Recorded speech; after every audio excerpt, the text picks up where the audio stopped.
हाय मैत्रिणींनो, आज पाहूया आपण एकदम खमंग चविष्ट स्वादिष्ट अशी वेगळ्या पद्धतीची तोंडाला चव आणणारी कांद्याची चटणी। त्यासाठी मी इथे कांदा चिरून घेतला आहे, कोथिंबीर, दही, जिरे, लसूण, लाल तिखट आणि चवीनुसार मीठ। सर्वात अगोदर आपण इथे कांदा खलबत्त्यामध्ये टाकून घेऊन कुटून घेऊया। छान असा कांदा बारीक कुटून घ्यायचा। मिक्सरला वाटला तरी चालेल, पल्स मोडवर मिक्सर चालवावे।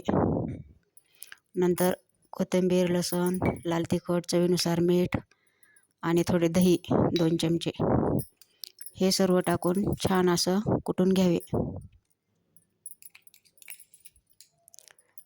एकदम छान अशी रेसिपी आहे माझ्या आजीच्या हातची। तुम्ही यूट्यूबवर ह्या आधी कधीच पाहिली नसेल, नक्की माझा व्हिडिओ संपूर्ण पहा।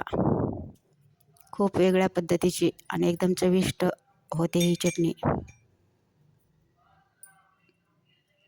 थोडे जिरे टाकून घेतले,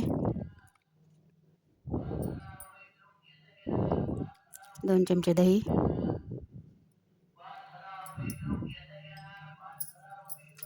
हे सर्व छान असं थोडं कुटून घ्यायचं। ही चटणी कुटून केल्यानंतरच एकदम छान अशी चव येते। नंतर कढईमध्ये भरपूर असं तेल टाकायचं।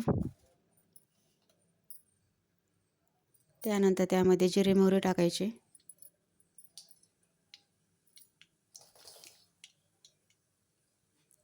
जिरे मोहरी तडतडल्यानंतर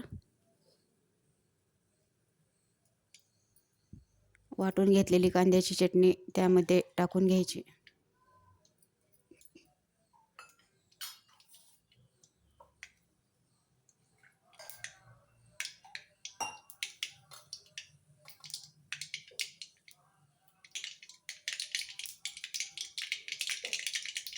खूप मस्त अशी वेगळ्या पद्धतीने कांद्याची चटणी तयार होते। तोंडाला चव येण्यासाठी एकदम मस्त असा आहे। कधी काही भाजीला नसेल तर तुम्ही पोळीसोबत, भाकरीसोबत खाऊ शकतात। फोडणीमध्ये टाकून छान असं तेल सुटेपर्यंत परतून घ्यायचं।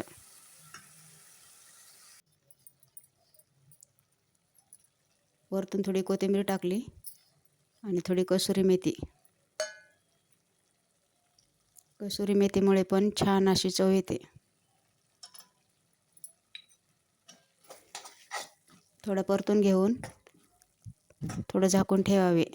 तेल सुटेपर्यंत छान अशी चटणी परतून घ्यायची।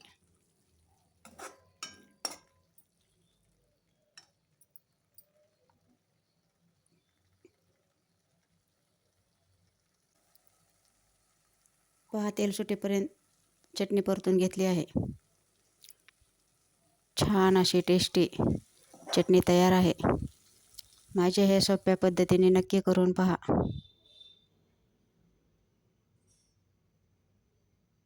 एकदम झणझणीत चमचमीत अशी चटणी तयार आहे। व्हिडिओ शेवटपर्यंत नक्की पहा आणि करून पहा। माझी ही रेसिपी कशी वाटली कमेंटमध्ये नक्की सांगा। व्हिडिओ आवडल्यास लाईक करा, शेअर करा, सबस्क्राईब करायला विसरू नका। व्हिडिओ पाहिल्याबद्दल सर्वांचे धन्यवाद।